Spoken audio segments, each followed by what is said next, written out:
Welcome back to AK Vibes. Today we are continuing the chapter genetics.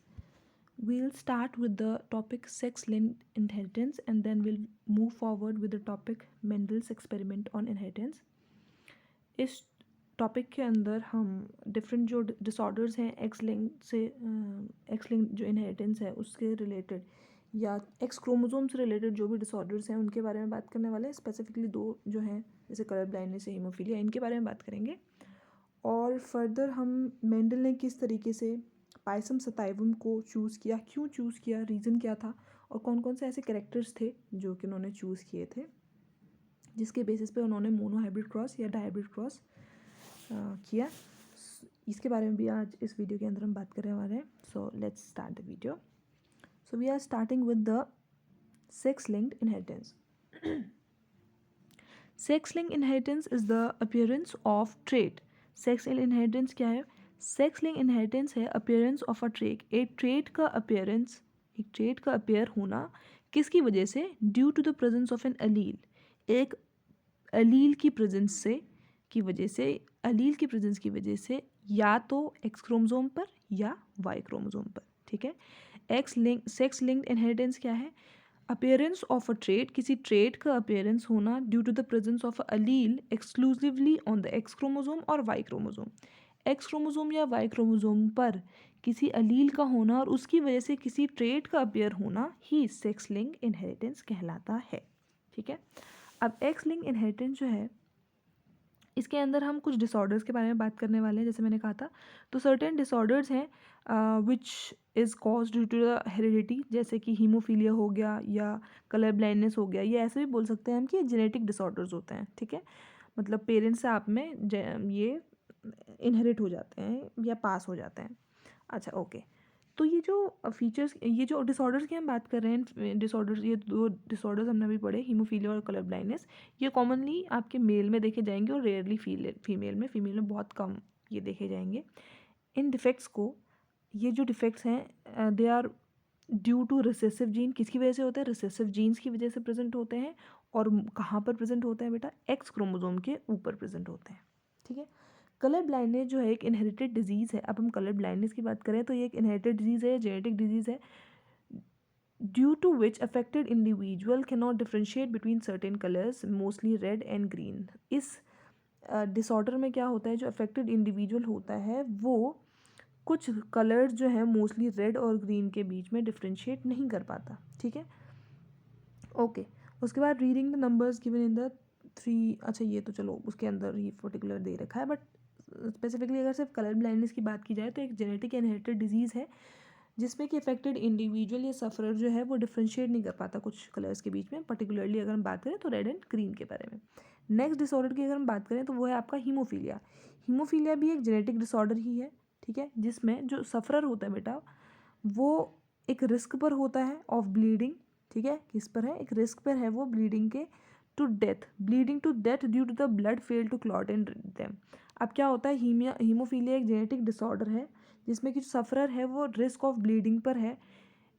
इस bleeding की वजह से उसकी कई बार डेथ भी हो जाती है अगर बॉडी में क्लॉट का फॉर्मेशन नहीं हो पाया. ठीक है. हीमोफीलिया एक ऐसा डिसऑर्डर है जिसमें कि सफरर जो होता है बेटा, अगर कभी उसको इंजरी हो गई या कट लग गया तो इतनी ब्लीडिंग होती है कि कई बार उसकी डेथ भी हो जाती है क्योंकि बॉडी में क्लॉटिंग का जो प्रोसेस है वो नहीं हो पाता है. ठीक है जी. अब ये वाला जो डिसऑर्डर है बेटा ये भी आपके मेल्स में ज़्यादातर देखने को मिलता है. फीमेल्स में ये बहुत रेयरली देखा जाता है या देखा ही नहीं जाता. अच्छा, अभी जो फॉलोइंग केसेस हैं आपने अभी अभी जो हमने देखे, these explain the sex linked या X chromosome linked inheritance of colour blindness और हीमोफीलिया इन ह्यूमंस, है ना.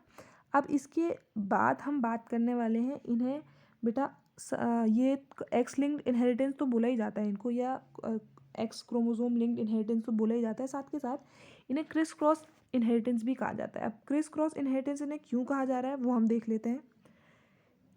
सेक्स या ये क्रिस क्रॉस इनहेरिटेंस इन्हें इसलिए भी कहा जा रहा है क्योंकि ये मदर से सन में जाता है और फादर से डॉटर में. देख लेते हैं. Inheritance of x linked genes is in colour blindness and haemophilia is called criss cross inheritance. This is because the son may get it from the otherwise normal but carrier mother. क्यों कहा जाता है बेटा? क्योंकि जो सन है वो उसको ये जो ये जो डिसऑर्डर है ये किसकी वजह से मिलता है? एक मदर जो कि कैरियर है, वैसे तो नॉर्मल है बट कैरियर है उस पर्टिकुलर जीन के लिए, ठीक है।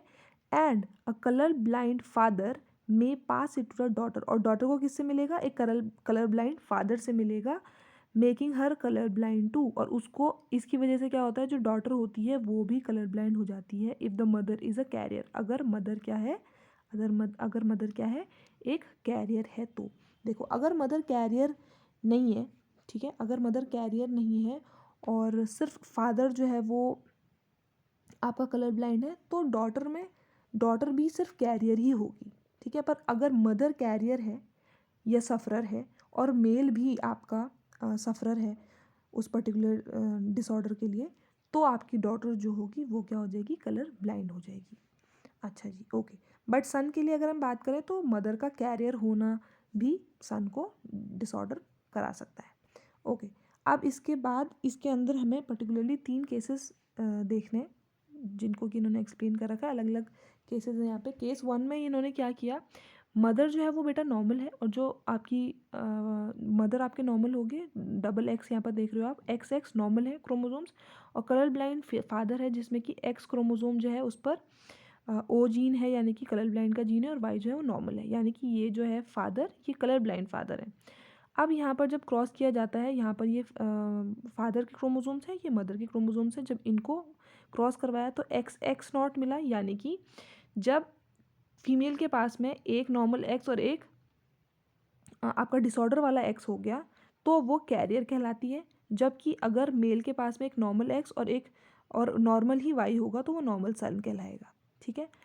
यहाँ पर आप देखोगे अगर इन 4 केसेस में से फर्स्ट और सेकंड केस जो है, डॉटर्स जो हैं दोनों की दोनों ही कैरियर हैं, क्योंकि एक एक्स नॉर्मल एक जो एक्स है वो नॉर्मल है, और दूसरा एक्स जो है बेटा उस पर कलर ब्लाइंडनेस का जीन प्रेजेंट है। जबकि जो दोनों ही सन हैं वो दोनों ही नॉर्मल है, क्योंकि एक्स क्रोमोसोम पर यहाँ पर कोई भी जीन प्रेजेंट नहीं है। आप देख सकते हो कोई भी जीन वहाँ पर आपको कलर ब्लाइंडनेस का देखने को नहीं मिल रहा। सेकंड केस की अगर हम बात करते हैं तो यहाँ पर जो मेल है फीमेल है, ये कैरियर हो गई, यानी कि एक एक्स जो है नॉर्मल है और एक के ऊपर जीन हो गया कलर ब्लाइंडनेस का, जबकि फादर जो है वो नॉर्मल है। जब इन दोनों को ही, फादर और मदर को क्रॉस किया जाता है इनके जीन्स को, तो आप देखोगे कि जो क्रोमोसोम्स है, x chromosome x not x बना फर्स्ट, यानी कि कैरियर डॉटर बनती है। उसके बाद एक्स नॉट वाई बना, यानी कि एक्स पर नॉट है और वाई है तो सन है, और एक्स नॉट हो गया यानी कि कलर ब्लाइंड सन हो गया। उसके बाद डॉटर जो है थर्ड केस में वो नॉर्मल डॉटर होती है, क्योंकि दोनों ही एक्स जो है वो नॉर्मल है। और फोर्थ केस में एक्स एंड वाई है, क्योंकि वाई प्रेजेंट है इसलिए सन होगा, और दोनों ही नॉर्मल है इसलिए नॉर्मल सन प्रेजेंट है।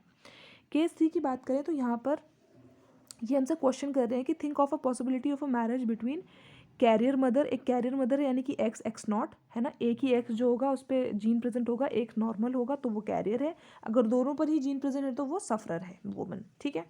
कलर ब्लाइंड मैन, यानी कि कलर ब्लाइंड होने के लिए, मैन को कलर ब्लाइंड होने के लिए सिर्फ एक्स पर ही जीन का होना प्रेजेंट होना ज़रूरी है, तो एक्स पर यहाँ पर जीन प्रेजेंट है और वाई जो है नॉर्मल है। जब ऐसा हो गया और इसको आपने क्रॉस कर दिया तो यहाँ पर एक्स नॉट हो गया, यानी कि ये क्या है, कलर ब्लाइंड फीमेल है।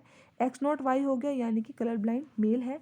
एक्स नॉट एक्स हो गया यानी कि कैरियर फीमेल है, और एक्स वाई हो गया यानी कि ये क्या है, एक नॉर्मल मेल है। तो ये तो हमने देख लिए तीनों की तीनों केसेस। जो हमने केस कलर ब्लाइंडनेस के इसमें देखा है, वही जो आपके केसेस होंगे वो हीमोफीलिया के उसमें भी, सिनेरियो में भी देखने को आपको मिलेगा। Okay, let's move forward with Mendel's experiment on inheritance.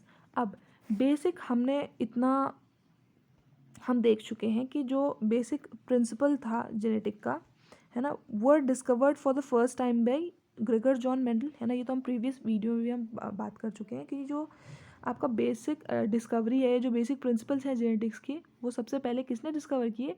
वो सबसे पहले डिस्कवर किए बेटा आपके ग्रेगर जॉन मेंडल ने, है ना, इन मिड 19th सेंचुरी। अब इन्होंने अपने जो भी ब्रीडिंग के एक्सपेरिमेंट थे वो किस पर कंडक्ट किए थे? गार्डन पी, जिसका कि साइंटिफिक नेम जो है पाइसम सताइवम है। क्या है? पाइसम सताइवम। अब इन्होंने पर्टिकुलरली पाइसम सताइवम को ही क्यों चूज़ किया? इसके भी तो कुछ रीज़न होंगे, तो कुछ रीजंस जो है वो यहाँ पर मेंशन किए हुए हैं। सबसे पहला रीज़न जो है वो ये है कि many varieties were available in the alternative forms of a character, यानी कि पाइसम सताइवम या गार्डन पी जो है इसकी काफ़ी वैरायटीज़ जो थी वो अवेलेबल थी, ऑल्टरनेटिव फॉर्म्स में प्रेजेंट थी। देन जो वैरायटीज़ थी, जो वेरिएबल वैरायटीज़, उनको बहुत सारी वैरायटीज़ जो इन्हें मिली वो प्योर फॉर्म में मिली, यानी कि उनका जनरेशन आफ्टर जनरेशन सेम तरीके के ऑफस्प्रिंग प्रोड्यूस करते थे, है ना। थर्ड हो गया, peas are normally self pollinated. Peas जो होते हैं वो हमेशा क्या होता है, मोस्टली सेल्फ पॉलिनेटेड होते हैं, है ना। इसमें किसी पॉलिनेटर की ज़रूरत हमें नहीं पड़ती। पर हाँ, अगर आप क्रॉस पॉलिनेशन करवाना चाहते हो तो आप प्रिवेंट कर सकते हो सेल्फ पॉलिनेशन को। उसके बाद में फोर्थ है कि जो लाइफ स्पैन है पी प्लांट का वो शॉर्ट होता है, और काफ़ी जनरेशन को आप कम टाइम में क्या कर पाते हो, स्टडी कर पाते हो, ठीक है। तो life span of a pea plant is short and many generations are studied in less time. ये हमने बात कर ली कि क्या रीजंस थे कि मेंडल ने गार्डन पी को सेलेक्ट किया। Many varieties were available in alternative forms of a character. Many varieties were available किस फॉर्म में, सबसे पहले तो बहुत सारी वैरायटीज़ थी और ऑल्टरनेटिव फॉर्म्स में प्रेजेंट थी। फिर जो वैरायटीज़ के बीच में ब्रीडिंग कराएगी वो प्योर फॉर्म ऑफ वैरायटीज़ थी, यानी कि सेम तरीके के इन ऑफस्प्रिंग्स को वो जनरेशन आफ्टर जनरेशन प्रोड्यूस कर रहे थे। उसके बाद जो पी है वो नॉर्मली सेल्फ पॉलिनेटेड होती है, उसमें पॉलिनेटर की ज़रूरत नहीं होता। फोर्थ, जो लाइफ स्पैन है पी प्लांट का वो काफ़ी शॉर्ट है, तो काफ़ी जनरेशन जो है एक शॉर्ट पीरियड ऑफ टाइम में हम स्टडी कर सकते हैं। उसके बाद Mendel took varieties of P plant showing 7 pair of contrasting features. अब मेंडल ने पी प्लांट को तो लिया, है ना, उसमें उसने 7, उन्होंने क्या किया, 7 पेयर ऑफ कॉन्ट्रास्टिंग फीचर्स उन्होंने सेलेक्ट किए थे। अब Mendel crossed pure breeding varieties, हम जैसे हमने बात करी कि प्योर ब्रीडिंग वैरायटीज़ को उन्होंने क्रॉस किया। पहले जब उन्होंने पहले बार या स्टार्टिंग में जब क्रॉस करवाया इनके बीच में, प्योर ब्रीडिंग वैरायटीज़ के बीच में, तो उन्होंने एक ही फीचर एक टाइम पर लिया जिसे मोनोहाइब्रिड क्रॉस कहा जाता है। जबकि बाद में उन्होंने 2 फीचर्स एक साथ लिए जिसे डाईहाइब्रिड क्रॉस कहा जाता है। ये हम आगे फर्दर देखेंगे, ठीक है। तो इन्होंने 7 फीचर्स जो थे वो ऑब्जर्व किए थे। क्या थे वो 7 फीचर्स, वो हम देख लेते हैं। सबसे पहले जो फीचर उन्होंने ऑब्जर्व किया वो था फ्लावर कलर। फ्लावर कलर में अगर मैं डोमिनेंट कलर की बात करूँ तो वो आपका पर्पल होता है, जबकि अगर मैं रिसेसिव की बात करूँ तो वो वाइट होता है। वैसे ही फ्लावर पोजीशनिंग की अगर मैं बात करूँ तो फ्लावर पोजीशनिंग में जो डोमिनेंट आपका केस होता है वो एक्सिलरी होता है, जबकि जो रिसेसिव पोजीशनिंग होती है वो टर्मिनल होती है आपकी। नेक्स्ट हम बात कर रहे हैं सीड कलर की। जो सीड कलर है, अगर डोमिनेंट कलर देखूँ तो येलो होता है आपका, और जो रिसेसिव कलर होता है बेटा वो आपका ग्रीन होता है। ये याद रखना। इसमें कई बार बच्चे कंफ्यूज हो जाते हैं कि जो डोमिनेंट वन है वो आपका ग्रीन होगा, नहीं। जो आपका डोमिनेंट कलर होगा बेटा इसका पी प्लांट का, सीड का जो कलर है वो डोमिनेंट कलर जो होता है वो येलो होता है, जबकि रिसेसिव कलर जो होता है वो ग्रीन होता है। सीड शेप की अगर मैं बात करूँ तो सीड शेप जो होगा डोमिनेंट वाला वो राउंड होगा, जबकि जो रिसेसिव शेप होगा वो रिंकल्ड होगा। पॉड कलर की अगर मैं बात करूँ तो पॉड कलर जो होगा वो ग्रीन कलर होगा आपका डोमिनेंट, और रिसेसिव वाला येलो होगा। पॉड शेप की अगर बात करूँ तो इन्फ्लेटेड होगा आपका डोमिनेंट वाला, डोमिनेंट शेप इन्फ्लेटेड होगा, और अगर कंस्ट्रिक्टेड कहूँ तो ये रिसेसिव शेप होगा पॉड का। Then we talk about plant height. Plant height की केस में अगर मैं बात करूँ तो टॉल वाला जो होगा वो डोमिनेंट केस होगा, जबकि ड्रॉप वाला जो होगा वो आपका रिसेसिव केस होगा। तो ये 7 कैरेक्टर्स जो थे, these were the 7 pair of contrasting characters which was chosen by Gregor Mendel. उनके क्रॉस, जब उन्होंने ब्रीडिंग क्रॉस करवाया था इन प्योर ब्रीडिंग वैरायटीज़ के बीच में, तब उन्होंने ये 7 जो पेयर ऑफ कॉन्ट्रास्टिंग कैरेक्टर्स हैं इनको उन्होंने ऑब्जर्व किया। अब हम केस देख लेते हैं, कुछ केसेस देख लेते हैं हम। Case 1, case 2 and case 3 cases हम यहाँ पर देखेंगे, और यहाँ पर हम यही जो 7 कैरेक्टर्स हैं इन्हीं में से कुछ कैरेक्टर्स के बारे में बात करेंगे। केस 1 में हम बात कर रहे हैं one of the mono hybrid cross. अगर आप यहाँ पे देखो केस 1 में one of the mono hybrid cross is shown in below in 3.7। अगर आप आपने डायग्राम में देखो 3.7 जो फिगर आपको दिया गिवन है वहाँ पर अगर आप देखो तो एक मोनो हाइब्रिड क्रॉस आपको शो हो रहा है। इसमें किस कैरेक्टर हम शो कर देख रहे हैं बेटा, इन 7 कैरेक्टर्स में से हम शो कर रहे हैं यहाँ पर a pure breeding plant bearing terminal flowers. ठीक है, क्या है, टर्मिनल फ्लावर्स। अब टर्मिनल फ्लावर मैंने आपको पहले कहा था कि टर्मिनल फ्लावर जो है वो एक रिसेसिव है ना, रिसेसिव ट्रेट है। जबकि अगर आपका जो फ्लावर एक्सिलरी पोजीशन पे है तो वो क्या है, आपका डोमिनेंट ट्रेट है ना। इसीलिए यहाँ पर ये बोल रहा है कि एक प्योर ब्रीडिंग प्लांट है जिसके पास टर्मिनल फ्लावर्स हैं, वो क्रॉस पॉलिनेटेड किसके साथ में, एक प्योर ब्रीडिंग प्लांट जिसके पास की एक्सिलरी फ्लावर्स हैं। तो टर्मिनल फ्लावर तो रिसेसिव वाला ट्रेट है और एक्सिलरी फ्लावर क्या है, डोमिनेंट वाला। तो रिसेसिव फ्लावर्स, टर्मिनल फ्लावर जो है रिसेसिव है, यानी कि स्मॉल ए ले लेंगे इसको, ठीक है। और एक्सिलरी फ्लावर जो है वो डोमिनेंट है, तो कैपिटल ए ले लेंगे। आप साथ के साथ डायग्राम को भी देखते हुए जाओगे, ठीक है। तो एक स्मॉल ए में से एक ए और कैपिटल में से कैपिटल ए आके बना देगा कैपिटल ए स्मॉल ए, जो कि एक्सिलरी पोजीशन है ना, क्योंकि इसमें एक कैपिटल एक स्मॉल होगा जब क्रॉस पॉलिनेशन होगा, एक कैपिटल एक स्मॉल मिल जाएगा जब ऑफस्प्रिंग के लिए। तो सारे के सारे जो ऑफस्प्रिंग बनेंगे, 4 ऑफस्प्रिंग जो बनेंगे हमारे, वो सारे के सारे उन सब में जो पोजीशनिंग होगी फ्लावर की, वो कौन सी पोजीशनिंग होगी, एक्सिलरी पोजीशनिंग होगी, ठीक है। Okay, the resulting seed after sowing produced all plants with axial flowers. आप देख रहे हो, आप डायग्राम के थ्रू भी देख सकते हो, अपने फिगर में भी आप देख सकते हो, 3.7 में इसको एक्सप्लेन किया हुआ है।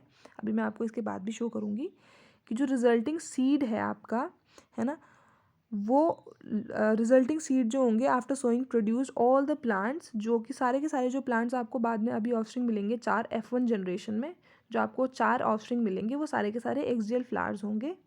व्हेन दीज हाइब्रिड प्लांट्स, अब ये जो F1 जनरेशन आपको मिली है एक्सियल फ्लावर जिसमें कि कैपिटल ए स्मॉल ए है, अगर ये फर्दर सेल्फ पॉलिनेशन करता है, यानी कि कैपिटल ए स्मॉल ए के साथ में ही ये अगर पॉलिनेशन कर दे, तो ये F2 जनरेशन बनाता है ना, F2 जनरेशन बनाता है। अब F2 जनरेशन में क्या करेगा ये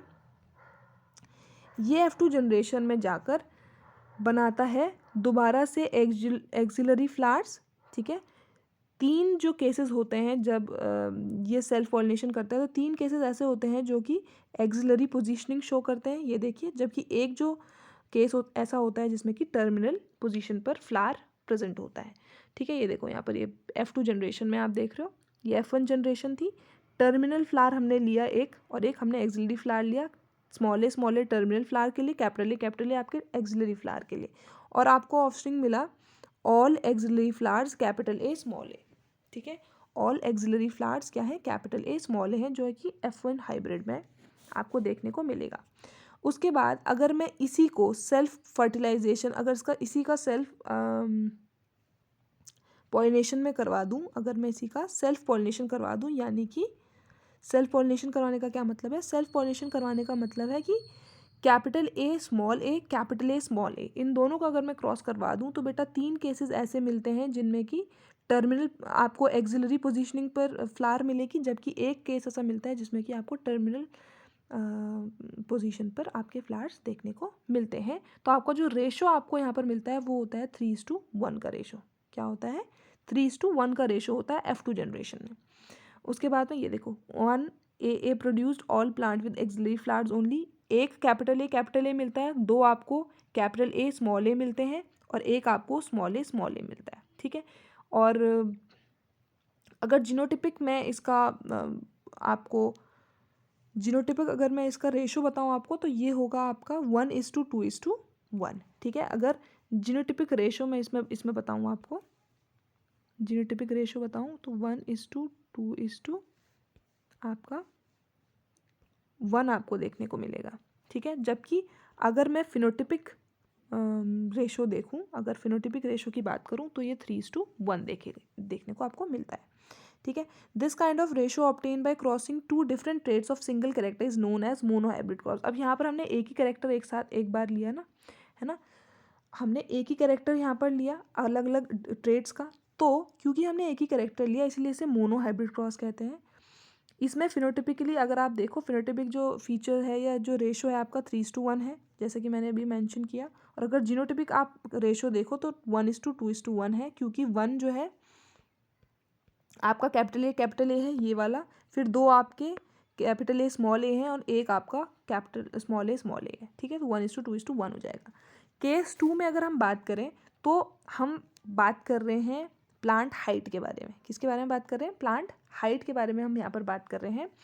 प्योर टॉल पी, यहाँ पर pure tall pea plant were crossed with dwarf plant, यानी कि कैपिटल टी स्मॉल टी के प्लांट के साथ में क्रॉस कराया and the progenies in the F1 and F2 generation were obtain as follows. इस तरीके से ये प्रोजनी आपको मिलेगी। देखो सबसे पहले जो आपका है ये कैपिटल टी स्मॉल टी जब आपकी ऑफस्प्रिंग मिले F1 जनरेशन में, तो F1 जनरेशन में कैपिटल टी स्मॉल टी देखने को आपको मिलेगा। उसके बाद ये जो कैपिटल टी स्मॉल टी है, इन दोनों का फर्दर सेल्फ पॉलिनेशन जब कराया जाता है तो एक आपको मिलता है कैपिटल टी, दो आपको मिलते हैं कैपिटल टी स्मॉल टी, और एक केस ऐसा मिलता है जो इसमें कि दोनों ही स्मॉल टी आपको देखने को मिलते हैं। तो सेम रेशियो में आपको मिलेगा जैसे आपको फर्स्ट केस में मिला। फिनोटिपिक रेशियो जो होगा 3:1 होगा और जीनोटिपिक रेशियो जो होगा वो 1:2:1 का होगा, जैसे आपको केस 1 में देखने को मिला। अब हम देख लेते हैं केस 3 के बारे में। जैसे हमने केस 1 केस 2 देखा, similarly we are crossing the plants grown for. अब हम राउंड सीड का जो शेप है आपका, है ना, सीड का जो शेप है उस कैरेक्टर को हम शो देख रहे हैं यहाँ पर। एक तो राउंड है कैपिटल आर, और किसको साथ में उसको ब्रीड किया है, किसके साथ उसको क्रॉस किया है, उसको किया है रिंकल्ड सीड के साथ, स्मॉल आर के साथ में उसको क्रॉस कर दिया है। जब कैपिटल आर क्रॉस किया जाता है स्मॉल आर के साथ में, तो वो जो F1 जनरेशन में प्रोजेनीज बनाते हैं वो बनाता है कैपिटल आर स्मॉल आर। देखो सारे के सारे कैपिटल आर स्मॉल आर देखने को मिल रहे हैं, है ना। अब जब इस कैपिटल आर स्मॉल आर को हम फर्दर जब हम फर्दर क्या करते हैं, सेल्फ फर्टिलाइजेशन इसका जब हम करते हैं तो क्या होगा, कैपिटल आर स्मॉल आर। तो सेम केस आपको देखने को मिलेगा, phenotypic ratio 3:1 and genotypic ratio 1:2:1, क्योंकि एक जो आपका केस है वो आपका कैपिटल आर है। उसके बाद दो जो आपके केसेस हैं वो कैपिटल आर स्मॉल आर है, और एक केस जो आपका वो स्मॉल आर है। तो फिनोटिपिक रेशियो भी आपको यहाँ से मिल गया और जीनोटिपिक रेशियो भी आपको ऐसे ही मिल जाता है। फर्स्ट, सेकेंड और थर्ड तीनों का ही जो फिनोटिपिक एंड जीनोटिपिक रेशियो है वो बिल्कुल सेम आया। इसके बाद some of the generalized principle based on above breeding experiment were as follows. Each pair of contrasting character depend on the pair of gene. Each individual carries such gene is duplicate. अच्छा जी, ये तो हमने बात की बेटा monohybrid cross के बारे में, है ना। ये हमने बात की जब हम एक तरीके का कैरेक्टर क्या कर रहे हैं, कैरी कर रहे हैं क्रॉस करने के टाइम पर। अगर हम क्रॉसिंग के दौरान 2 टाइप्स ऑफ कैरेक्टर्स ले लें तो क्या होगा, उसके बारे में भी बात कर लेते हैं, है ना। तो यहाँ पर डाईहाइब्रिड रेशो भी हमको गिवन है। Dihybrid ratio gives us the breeding result with 2 pair of contrasting characters during crossing. जब हम 2 पेयर ऑफ कंट्रास्टिंग कैरेक्टर्स लेते हैं तो उसे डाईहाइब्रिड रेशो कहा जाता है। मेंडल ट्राइड सेवरल कॉम्बिनेशंस, बहुत सारे कॉम्बिनेशन मेंडल ने ट्राई किया।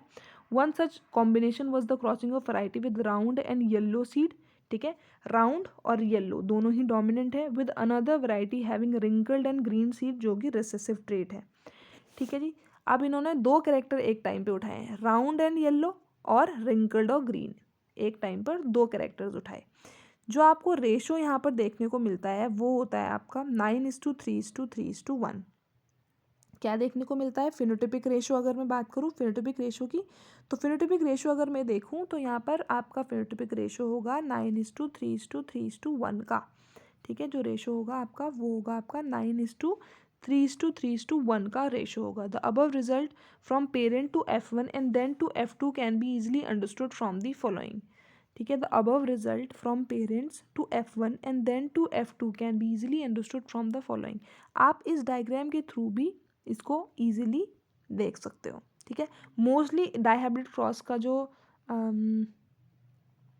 आपको फिनोटिपिक जो रेशो है वही आपको पूछा जाता है। मोनोहाइब्रिड का आपको फिनोटिपिक एंड जीनोटिपिक रेशो दोनों ही पूछा जाता है, जैसे कि इस चार्ट में आपको मेंशन किया हुआ है, ये वाला जो चार्ट है यहाँ पर, है ना।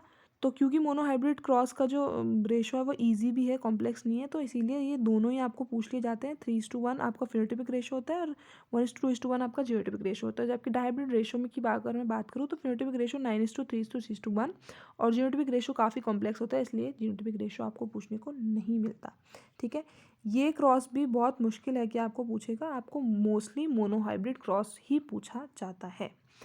अब इन क्रॉस के बाद में मेंडल के कुछ लॉ ऑफ इनहेरिटेंस हैं, 3 लॉ ऑफ इनहेरिटेंस हैं जो कि जिनमें से एक ना एक जो लॉ है वो हमेशा ही बोर्ड एग्जाम्स में पूछा जाता है, बहुत हाई प्रोबेबिलिटी रहती है कि इनमें से कोई एक आ जाए, कई बार दो भी पूछ लिए जाते हैं, तो ये काफ़ी इंपॉर्टेंट हो जाते हैं। ओके, सबसे पहले हम देख लेते हैं law of dominance. Out of pair of contrasting character present together only one is able to express itself while the other remain suppressed, है ना। अब पेयर ऑफ कॉन्ट्रास्टिंग कैरेक्टर्स में से साथ में होते हैं ना पेयर ऑफ कॉन्ट्रास्टिंग कैरेक्टर्स। अगर मैं कैरेक्टर की बात करूं, जैसे मैं सीड के कलर की बात कर रही हूँ, तो सीड का कलर डोमिनेंट वाला कौन सा होता है? येलो, और जो रिसेसिव होता है वो होता है ग्रीन। अब वो साथ में है, पर उनमें से सिर्फ एक जो है खुद को एक्सप्रेस कर पाता है, जबकि दूसरा सप्रेस रह जाता है, दूसरा दब जाता है। पहला वाला जो पावरफुल होगा, जो डोमिनेंट होगा, वो क्या कर जाता है? एक ही अपने आप को एक्सप्रेस कर पाता है। तो जो खुद को एक्सप्रेस कर पाता है उसी को डोमिनेंट कैरेक्टर कहा जाता है। And the one unexpressed is the recessive, और जो अब खुद को एक्सप्रेस नहीं कर पाता उसे रिसेसिव कहा जाता है। The recessive character can express only when the pair of consist of both recessive. जो रिसेसिव कैरेक्टर है बेटा आपका, ये जो रिसेसिव कैरेक्टर है, अब आप बोलोगे कि डोमिनेंट ये तो समझ में आ गया कि जो खुद को एक्सप्रेस कर पाता है वो डोमिनेंट होता है, जो नहीं कर पाता वो रिसेसिव। पर आप ये पूछोगे कि यार मैम, हमने जो उसका सीड का कलर है वो येलो भी देखा है और हमने ग्रीन भी देखा है, जब अगर वो खुद को एक्सप्रेस नहीं कर पाता तो कई बार जो कलर होता है पी का, वो ग्रीन कैसे होता है? तो ग्रीन तब होगा जब दोनों ही, क्या होगा बेटा, रिसेसिव कैरेक्टर तब शो करेगा only when the pair consist of both recessive, जब दोनों ही रिसेसिव होंगे, यानी कि होमोजाइगस रिसेसिव होंगे, जब दोनों ही आपके स्मॉल आर प्रेजेंट होंगे, तभी आपके पास में रिसेसिव कैरेक्टर शो होगा। अदरवाइज एक भी अगर कैपिटल आर है और दूसरा स्मॉल आर है, या दोनों ही कैपिटल आर प्रेजेंट है, तो आपका डोमिनेंट कैरेक्टर ही शो होता है या एक्सप्रेस कर पाता है खुद को। ठीक है, अच्छा, नेक्स्ट हम बात कर लेते हैं लॉ ऑफ सेग्रीगेशन के बारे में। लॉ ऑफ सेग्रीगेशन है जो, उसे बेटा law of purity of gametes भी कहा जाता है। क्या कहा जाता है? Law of purity of gametes. The two members of pair of factors separate during the formation of gametes, है ना। जो दो मेंबर्स होते हैं पेयर ऑफ फैक्टर्स, वो गेमीट के फॉर्मेशन के दौरान क्या हो जाते हैं? सेपरेट हो जाते हैं। They do not blend but segregate और सेपरेट इनटू डिफरेंट गेमीट्स। अब ये ब्लेंड ना होके क्या कर जाते हैं? सेग्रीगेट या सेपरेट हो जाते हैं डिफरेंट गेमीट्स में। The gametes combine together by random fusion at the time of zygote formation. और बाद में जो गेमीट्स होते हैं वो कंबाइन कर जाते हैं रैंडम फ्यूजन में, है ना, रैंडमली फ्यूज कर जाते हैं जाइगोट के फॉर्मेशन के दौरान। तो क्या होता है? The two members of pair of factors, the two members of pair of factors, वो सेपरेट हो जाते हैं during the formation of gametes. Gametes के फॉर्मेशन के दौरान क्या होता है? जो दो मेंबर्स होते हैं एक पेयर के ऑफ फैक्टर्स, वो सेपरेट हो जाते हैं गेमीट्स के फॉर्मेशन के दौरान। ठीक है, और क्या कर जाते हैं? ब्लेंड ना होके सेपरेट आउट हो जाते हैं, ठीक है, डिफरेंट गेमीट्स में। बट बाद में जाइगोट फॉर्मेशन के दौरान जो गेमीट जब कंबाइन होते हैं तो रैंडमली वो फ्यूज भी कर जाते हैं। ठीक है, तो ये तो हो गया आपका लॉ ऑफ सेग्रीगेशन, जिसे law of purity of gamete भी कहा जाता है। थर्ड इंपॉर्टेंट लॉ जो है आपका मेंडल का, वो है आपका law of independent assortment. When there are two pair of characters, the distribution of the allele of one character into the gamete is independent of the distribution of allele of other character. अब यहाँ पर ये बोल रहा है बेटा, when there are two pair of characters, अब जब दो पेयर हैं कैरेक्टर्स, एक कैरेक्टर के अगर दो पेयर हैं सपोज, ठीक है, तो उनका जब डिस्ट्रीब्यूशन होगा, the distribution of allele of one character, एक कैरेक्टर के एलील का अगर डिस्ट्रीब्यूशन होता है गेमीट में, ठीक है, गेमीट में अगर एक कैरेक्टर के एलील का डिस्ट्रीब्यूशन होता है तो वो दूसरे एलील के डिस्ट्रीब्यूशन से इंडिपेंडेंट होगा, वो उस पर डिपेंड नहीं करेगा। ठीक है, जो दूसरा एलील है उसके डिस्ट्रीब्यूशन पर वो डिपेंड नहीं करेगा, बल्कि इंडिपेंडेंट होगा उसके दूसरे एलील के डिस्ट्रीब्यूशन से। ठीक है, ओके, इसे कहा जाता है लॉ ऑफ इंडिपेंडेंट असॉर्टमेंट। एक बार दोबारा देख लो कि when there are two pair of characters, जब दो पेयर ऑफ कैरेक्टर्स हमारे पास प्रेजेंट हैं, तो जो एक कैरेक्टर का अलील जो हमारे पास में प्रेजेंट है उसका distribution is into the gamete is independent of the distribution of allele, different allele. ठीक है, दूसरे अलील के डिस्ट्रीब्यूशन से वो इंडिपेंडेंट होता है, उस पर डिपेंड नहीं करता। ये हमने बात कर ली बेटा मेंडल्स लॉ ऑफ इनहेरिटेंस के बारे में। अब एप्लीकेशन ऑफ मेंडल्स लॉ देख लेते हैं। A knowledge of basic Mendelian principle give us idea about the new combination in the progeny of hybrid and enables us to predict their frequency। अब ये तीन तो हमने, ये इंपॉर्टेंट जो आपकी डेफिनेशन है, law of dominance, law of segregation, law of independence assortment, ये तो हमने देख लिया। साथ के साथ इसका एप्लीकेशन भी तो होगा, ये जो मेंडल के लॉ है इसके कुछ एप्लीकेशन भी तो होंगे। तो सबसे पहला एप्लीकेशन ये है कि नॉलेज मिलती है हमें मेंडल के प्रिंसिपल से, एक basic knowledge. Knowledge of the basic Mendelian principles gives us an idea about the new combination. ये एक आइडिया प्रोवाइड करता है हमें किसके बारे में, about the new combinations in the progeny of hybrid and enables us to predict their frequency। वो बताता है हमें कि किस तरीके की नई हाइब्रिड बन सकती है, ठीक है, उनकी क्या प्रोबेबिलिटी है, और उनकी फ्रीक्वेंसी प्रिडिक्ट करने में भी हमको हेल्प करता है। उसके बाद में such information is of great importance to both plant and animal breeders for producing better breeds. ये इन्फॉर्मेशन जो है वो बहुत इंपॉर्टेंट है, किन के लिए, दोनों ही प्लांट और एनिमल ब्रीडर्स के लिए, ताकि वो एक बेटर ब्रीड को प्रोड्यूस कर पाएँ। उनके लिए नॉलेज काफ़ी हेल्पफुल है या काफ़ी इम्पॉर्टेंट है। ठीक है बेटा, ये तो हुआ। उसके बाद में है न्यू टाइप्स ऑफ जो प्लांट होते हैं with new combination of useful characters can be produce by hybridization. और अगर इस इन लॉज के बारे में नॉर्मल हम लोगों को, कॉमन जो ह्यूमन बींग्स हैं, उनको अगर पता होगा, तो जो नए तरीके के प्लांट्स हैं विद न्यू कॉम्बिनेशन, और जो जिनके पास में यूजफुल कैरेक्टर्स हैं या जिनके पास में न्यू कॉम्बिनेशंस हैं, उनको प्रोड्यूस किया जा सकता है हाइब्रिडाइजेशन के थ्रू। ठीक है, ये थे 3 applications of Mendel's law of inheritance. अब हम बात कर लेते हैं, एक लास्ट टॉपिक हमारे चैप्टर का बचता है विच इज़ म्यूटेशन। और ये टॉपिक भी काफ़ी इंपॉर्टेंट है, इससे कई बार नॉर्मल या तो डेफिनेशन पूछ ली जाती है ना, या इसके साथ कई बार में ये 3 मार्क्स या 4 मार्क्स में भी इस क्वेश्चन को पूछ लिया जाता है। तो आप एक बार इसको देख लोगे, मोस्टली इसको डेफिनेशन के ही तौर पे पूछा जाता है। म्यूटेशन जो है, म्यूटेशन एक सडन चेंज है इन वन और मोर जीन और इन द नंबर और in the structure of chromosome. एक सडन चेंज, ठीक है, आपके जीन में, एक या दो जीन में सडन चेंज आना, या नंबर या स्ट्रक्चर ऑफ क्रोमोसोम में कुछ सडन चेंज आना, इसे ही म्यूटेशन कहा जाता है। ठीक है, क्या बोला जा रहा है, अगर क्रोमोसोम के स्ट्रक्चर या नंबर में सडन चेंज आ गया, या जीन में, एक या दो जीन में सडन चेंज आ गया, उसे कहा जाता है म्यूटेशन, उसे कहा जाता है mutation. Mutation alters the hereditary material of the organism cell. अब म्यूटेशन की हेल्प से क्या होता है, जो हेरिडिटरी मटेरियल होता है बेटा, जो कि जनरेशन आफ्टर जनरेशन प्रोजेनीज के पास में जाता है, ऑर्गेनिज्म के सेल का जो हेरिडिटरी मटेरियल होता है उसको ये ऑल्टर कर देता है म्यूटेशन। ठीक है, एंड इसकी वजह से there is change in certain characters और ट्रेट, और इसकी वजह से जो कई जो कैरेक्टर्स जो ट्रेड्स हैं उनमें भी चेंज देखने को मिलता है। एग्जाम्पल के तौर पे हम ले लेते हैं सिकल सेल एनीमिया। अब सिकल सेल एनीमिया जो है एक ब्लड डिजीज़ है, it is caused by gene mutation, ये जीन म्यूटेशन के थ्रू होती है। क्या है, एक सिकल सेल एनीमिया एक ब्लड डिजीज़ है जो कि जीन म्यूटेशन के थ्रू कॉज होती है। The mutation causes change in DNA.